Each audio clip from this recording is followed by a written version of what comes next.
Ես մտածում եի, որ Նարեկ Կարապետյանը միայն ինձ հետ բանավեճից է վախենում ու փախչում, բայց իրականությունը շատ ավելի հետաքրքիր է պարզվեց։ Ուրեմն երեք հայտնել էի, որ Սամվել Կարապետյանի ու իր եղբոր 4 որդիները բանակում չեն ծառայել։ 4-ն էլ բանակում չեն ծառայել։ 2 եղբոր, 4 որդի բանակում չեն ծառայել, բայց այսօր հավակնում են Հայաստանը ղեկավարել։ Ինչևէ, Նարեկ Կարապետյանը տեսանյութ հրապարակեց, որտեղ ինչ-որ մի դիմում ցույց տվեց, որում ասում է, որ ինքը 27 կամ 28 տարեկանում, ուշադրություն էլի 27 կամ 28 տարեկանում դիմել է, որպեսի գնա զինված ուժերում ծառայության։ Այստեղ ինչն է հետաքրքիր, որ Նարեկ Կարապետյանն ու իր եղբայրը զինկոմիսարիատ ժամանակին ներկայացրել են ինչ-որ փաստաթղթեր, տեղեկանքներ, որ իրանք ունեն էս առողջական խնդիրները։ Զինկոմիսարիատն էլ նայել է այդ թղթերը Սերժ Սարգսյանի կառավարման տարիներին, ասել է, այս թղթերով դուք ազատվում եք ծառայությունից, քանի որ դուք ունեք էս հիվանդությունները։ Նարեկ Կարապետյանը դա չի վիճարկել, մինչև 27 տարեկանը ոչինչ չի արել այդ ուղղությամբ, ասել է, դե ունեմ, ազատված եմ, հիվանդ եմ, հիվանդություն ունեմ, չասենք ինչ հիվանդություն, անձնական գաղտնիք է, չնայած այդքան վստահել չեմ, որ ճշգրիտ գիտեմ, ինչևէ։ Հետո 27 տարին հենց լրացել է, կամ 28-ը Նարեկ Կարապետյան դիմում է գրել, ասել է, այ ինձ տարեք զինվորական ծառայության։ Ես պատրաստ եմ ծառայել, զինկոմիսարիատն ասել է, եղբայր, դու այս հիվանդությունն ունես։ Բանակը չի կարա այս հիվանդությամբ քեզ տանի։ Քո բերած տեղեկանքի համաձայն դու ունես այս հիվանդությունը, սրա համաձայն չենք կարա քեզ տանենք, որտեղ եթե քո այդ մի բան լինի պատասխանատուն ով է։ Բայց ինչա պարզվում։ Պարզվում է, որ հիմա քննչական մարմինները շատ լուրջ կասկածներ ունեն։ Արդյոք Նարեկ Կարապետյանի կողմից ներկայացված այդ տեղեկանքը, որով ունի ինքը այդ հիվանդությունները, որ բան են, ճիշտ են։ Արդյոք այնտեղ ներկայացված հիվանդությունը իրոք ունի Նարեկ Կարապետյանը եւ Նարեկ Կարապետյանին առաջարկում են անցնել կրկնակի բուժաքննություն։ Կրկնակի, ուղղակի չգիտեմ ինչ բժշկական պրոցեդուրա, ուղղակի զննություն պետք է մարդը անցնի, որպեսզի հասկանա այդ տեղեկանքը կեղծ է եղել, թե կեղծ չի եղել։ Մարդը կեղծ տեղեկանքով է ազատվել բանակից, թե կեղծ տեղեկանքով չի ազատվել եւ իրոք ունի այդ հիվանդությունը։ Ու Նարեկ Կարապետյանը ուժեղ Հայաստան կուսակցությունը ստեղծած Նարեկ Կարապետյանը հրաժարվում է անցնի այդ բուժզննությունը։ Փաստացի մարդը բանակից ազատվել է բժշկական տեղեկանքով ու հիմա հրաժարվում է անցնի բուժզննություն, որպեսզի ցույց տա արդյոք այդ տեղեկանքը կեղծ էր, թե կեղծ չէր։ Մի վախեցի, Նարեկ ջան, անցի այդ բուժզննությունը, տենակ ինչ կպարզվի, հատկապես որ ինքդ է իր դիմել, որպեսզի ծառայի զինված ուժերում 27 կամ 28 տարեկանում, անցի այդ բուժզննությունը, որպեսզի հասկանանք։ Կարող պարզվի, որ չունես այդ հիվանդությունը ու ստոր բժիշկները սրիկայաբար քեզ կեղծ տեղեկանք են տվել, թե դու իբր հիվանդ ես, հիվանդություն ունես, դու իրականում առողջ ես ու պիտանի ես զինծառայության, կարող ես գնալ զինծառայության, կատարել քո պարտքը հայրենիքի առաջ, հա ու մի բան էլ։ Ինչքան ես եմ հասկանում, Սամվել Կարապետյանի փոքր տղան 2013 թվականից դարձել է Հայաստանի Հանրապետության քաղաքացի, զինծառայության համար իր տարիքում ինքը եղել է Հայաստանի Հանրապետության քաղաքացի, բայց ուչոտ կոչվածին չի կանգնել վայնկոմատում։ Ուր է այդ տղան։ Բերեք թող ուչոտի կանգնի, գնա ծառայի։ Դուք ուժեղ Հայաստանի կողմնակիցներ եք, չէ՞։ Այդ ուժեղ Հայաստանում մենակ միջին խավի, ավելի ցածր եկամուտներ ունեցող խավի երեխաները պետքա ծառայեն։ Միլիարդատերերի երեխաները, տղաները ազատված պետք է լինեն զինծառայությունից, թե ձեր արյունը կապույտ է, մերը կարմիր էր, որ մենք ծառայել ենք, կամ հիմա զինծառայության մեկնող տղերքինը կարմիր է ու ձերը կապույտ է։ Այդ ինչ է, այսինքն դուք բարձր դասն եք, դուք չպետք է ծառայեք, քանի որ դուք միլիարդատիրոջ զավակներ եք, իսկ ցածր խավը պետք է ծառայի։ Էտա ձեր ուժը։ Գտեք Սամվել Կարապետյանի տղային, թող գնա, կանգնի ուչոտի ու գնա զինծառայության։ Դու էլ Նարեկ ջան, անցիր այդ բուժզննությունը, հասկանանք։ Հիմա վերջապես դու ունես այդ հիվանդությունը, թե ստոր բժիշկները սրիկայաբար ինչ որ կեղծ տեղեկանք են լրացրել, որ քոպես հայրենասեր հայորդին չծառայի, իհարկե առանց քո իմացության, որովհետև մի գրամ չեմ կասկածում, որ դուք կարող խնդրեիք, որ բժիշկները նման տեղեկանք, կեղծ տեղեկանք տային։ Անցիր այդ բուժզննությունը, Նարեկ ջան, պարզ կդառնա, կամ ունես առողջության հետ կապված խնդիր, որը քեզ թույլ չի տալիս ծառայել զինված ուժերում, կամ չունես այդպիսի խնդիր եւ ստորագույն այդ բուժհաստատությունը քեզ կեղծ տեղեկանք ա տվել այդպիսով զրկելով հայրենիքի համար ծառայելու պատվից։ Իսվեք անպայման այս տեսանյութով, որպեսզի հասկանանք։ Եթե պետության ղեկավարը չի վճարվում ժողովրդի կողմից, ուրեմն պարտական չի ժողովրդին։ Եվ պարտականը նրան, ում կողմից որ վճարվում է։ Հիմա դուք պատկերացրեք, դուք ունեք մի կազմակերպություն, որն ունի տնօրեն, Դուք սեփականատերն եք այդ կազմակերպության, բայց տնօրենը գումար չի վերցնում։ Ում է պարտական տնօրենը, ձեզ պարտական կլինի, թե պարտական չի լինի։ Ամենաթանկ ղեկավարը մեկ դրամանոց ղեկավարն է։ Ու երբ որ Տաշիր Սամոյի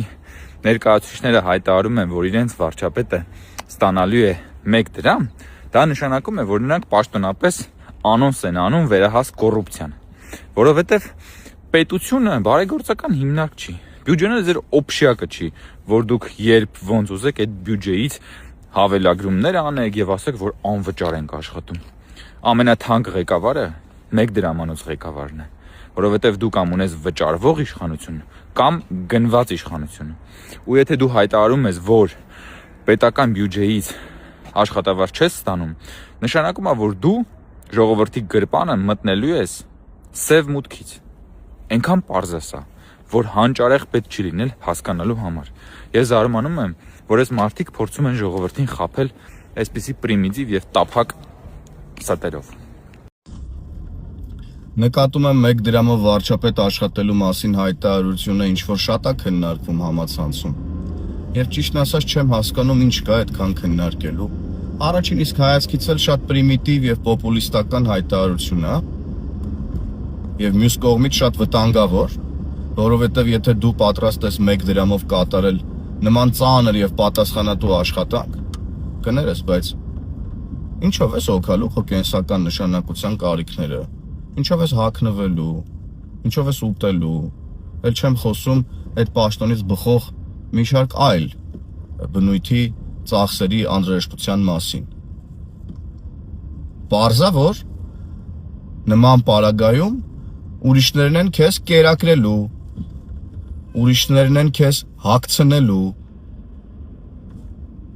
հետևաբար նաև ուրիշներն են քեզ կառավարելու ու երկիրը կառավարելու։ Ժողովուրդ ջան, դուք ուրիշ եք, ինչպես որ մեր համար ուրիշ են այն մարդիկ, որոնք ուզում են ձեր միջոցով վերահաստատել իրենց ազդեցությունը Հայաստանի Հանրապետության նկատմամբ։ Չի ստացվելու։ Դուք պրիմիտիվ եք եւ դուք ձախողված եք ի սկզբանե։ Լավ որ սիրելի հայրենակիցներ, լավ եղեք։ Ողջունում եմ բոլորին։ Վերջերս Նարեկ Կարապետյանը սկսել է դուրս գալ իր շրջապատից եւ այցելել մարզեր, գյուղեր, հանդիպել քաղաքացիներին, շփվել մարդկանց հետ եւ իր համար բացահայտել է, որ երկրում կան աղքատներ։ Բնականաբար, ինչպես ցանկացած երկրում, այնպես էլ մեր երկրում կան աղքատներ, բայց սիրելի հայրենակիցներ, այս պահի դրությամբ պատմականորեն ռեկորդային նվազագույն շեմին է հասցված աղքատությունը։ Եթե Նարեկ Կարապետյանը տարիներ առաջ, օրինակ երբ իր հայրը Սերժ Սարգսյանի աշխատակազմի ղեկավարն էր, այդ ժամանակներում դուրս գար, շփվեր մարդկանց հետ, գնար գյուղեր, իր համար կարող է շատ բաներ բացահայտումներ լիներ։ Օրինակ, որ ճանապարհներ չկան, որ երեխաները հասնեն դպրոց։ Կան գյուղեր, որ ընդհանրապես դպրոց չունեն եւ երեխաները ստիպված են այլ գյուղ գնան, որպեսզի հաճախեն դպրոց։ Կան գյուղեր, որ ջուր չունեն եւ այդպիսի լրջագույն խնդիրներ կարող է բացահայտել իր համար։ Ինչևէ, սիրելի հայրենակիցներ, մեր քաղաքականությունը միտված է վերացնելու ծայրահեղ աղքատությունը եւ հնարավորինս նվազեցնելու աղքատությունը։ Թերևս այսքանը, լավ օր եմ աղթում բոլորիդ, լավ մնացեք, եթե կան հետաքրքրող թեմաներ, խնդրում եմ կոմենտներում գրեք, որպեսզի անդրադառնամ նաև այդ թեմաներին։ Այսօր աչքովս ընկավ, որ մեր ձևով շարժման համակարգող Նարեկ Կարապետյանը հայտարարել է, որ իշխանության գալուց հետո պետք է բարձրացնեն թոշակները եւ դրա աղբյուր նշել է այն, որ պետք է ավելացնեն աշխատատեղերը, շուրջ 300,000 նոր աշխատատեղ ստեղծեն եւ այդ նոր աշխատողների վճարած հարկերով բարձրացնեն թոշակառուների աշխատաթոշակները։ Սա շատ սիրուն է հնչում, բայց մի հետաքրքիր փաստ եմ ուզում հիշեցնել, որ իրենց գործընկերների կամ հենց իրենց իշխանության տարիներին, մասնավորապես երբ որ իր հայրը նախագահի աշխատակազմի ղեկավար էր Սերժ Սարգսյանի իշխանության տարիներին կամ հանրապետական խմբակցության ղեկավարներ ազգային ժողովում, Հայաստանի Հանրապետությունից 2008-ից մինչև 18 թվականները արտագաղթել է շուրջ 380,000 մարդ։ Իսկ այդ մարդիկ արտագաղթել են, որովհետև Հայաստանում չեն գտել պատշաճ աշխատանք եւ աշխատունակ մարդիկ են արտագաղթել, հաճախ իրենց ընտանիքներին թողնելով այստեղ։ Եվ դուք հիմա ուզում եք խոսել նոր աշխատատեղեր ստեղծելուց։ Սա առնվազն զավեշտալի է։ Բայց ի՞նչն է խանգարում ձեզ ստեղծել հիմա աշխատատեղեր, որովհետև ժամանակակից աշխարհում աշխատատեղեր ստեղծում է ոչ թե պետությունը, այլ մասնավոր բիզնեսը, եւ դուք ինչքան գիտեմ ունեք մեծ կարողություններ եւ բիզնես ընկերություններ, եւ ես այսօր անգամ տեղեկացանք, նախարարը տեղեկացրեց, որ անգամ Տաշիր գրուպը հարկային արտոնություններ է ստացել պետությունից, այսինքն դուք որպես բիզնեսմեններ որևէ խնդիր չունեք Հայաստանի Հանրապետությունում բիզնես գործունեություն ծավալելու եւ նոր աշխատատեղեր ստեղծելու, հետեւաբար այն ինչ որ դուք պատրաստվում եք անեք, արդեն իսկ տեղի ունենում։ Ասեմ ավելին, 2018 թվականից մինչ օրս Հայաստանում ստեղծվել է շուրջ 300,000 նոր աշխատատեղ, բայց նաև ստվերի կրճատման արդյունքում է, բայց դա նույնպես աշխատատեղ է, որովհետև եթե որևէ մեկը աշխատում է, բայց հարկ չի վճարում պետությանը, դա արդեն աշխատատեղ չի, այլ ապօրինի գործունեություն է, եւ 18 թվականից մինչ օրս շուրջ 300,000 նոր գրանցված աշխատող է ի հայտ եկել Հայաստանի Հանրապետությունում եւ նոր հարկ է վճարել եւ թոշակառուների թոշակները բարձրացել, թոշակառուներին անվճար առողջապահական ապահովագրություն է տրվում պետության կողմից, այսինքն ինչ որ դուք այսօր հայտարարում եք, դա արդեն իսկ տեղի է ունեցել եւ տեղի է ունենում, հետեւաբար ձեր գործը պետություն ղեկավարելը չի, ձեր գործը այն է ինչ որ դուք մինչեւ հիմա արել եք, լավ, վատ, թող հետել հանրությունը գնահատի որպես բիզնես, դա արդեն ձեր մասնավոր շահն ու ձեր մասնավոր իրավունքն է, բայց պետության հետ դուք գործ մի ունեցեք, որովհետև դուք 300,000 աշխատատեղ ստեղծելու փոխարեն 300,000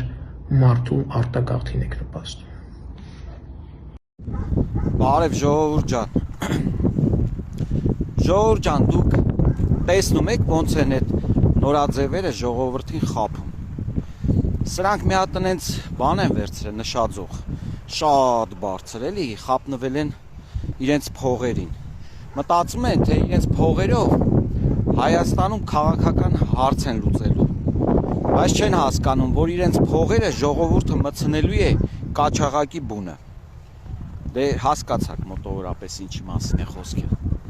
Ուրեմն ինչ են ասում են, մի դրամով մեր վարչապետի տեխնացուն կամ իրենց վարչապետը մի դրամ աշխատավարձով աշխատելու է 10 տարում 10 դրամ։ Այդ կարող է ջոգել եք հայ ժողովուրդը ձեր պիսրին բերելու է իրան ղեկավար։ Այդ մարդը ոնց կարող է մի օր էլ ասեք զապոյա քշելու, ասենք իրա падավատը լինելու է կամ ուղեկցողները լինելու են բաներ, չգիտեմ, եսի ինչեր, զապով այթալու գործի։ Հա, կարող է մի օր տենց բան անեք, էլի, հայտարարություններ անեք։ Չեք ջոգում, որ դուք ցայտնոտի մեջ եք, դուք գիտեք ձեր պարտության մասին, դուք վստահ եք, որ այն ինչը որ ասում եք ժողովրդին իրագործելի չէ, դուք շատ վստահ եք, որ այդ ամեն ինչը որ ասում եք այդ ձև չի լինելու, ժողովուրդն էլ շատ վստահ է, որ դուք ուղղակի ոչ իշխանություն եք ունենալու Հայաստանում, ոչ անհանգստություն ունի իր մեջ, որ դուք կգաք իշխանության, չէ, չկա նման անհանգստություն, բացարձակ։ Ուղղակի առանց այն էլ ձեր գոյություն չունեցող ուժը, ուղղակի հիմնահատակ թաղում եք, չխապնվեք ձեր փողերին։ Ձեր փողերը Հայաստանում քաղաքական հարց չի կարա լուծի, որովհետև ժողովուրդը շատ լավ գիտի, դուք ով եք ու շատ լավ այդ փողի համը, այդ վատ համը ժողովուրդը իր մաշկի վրա զգացել է։ Նենց որ կպեք գործերներիդ։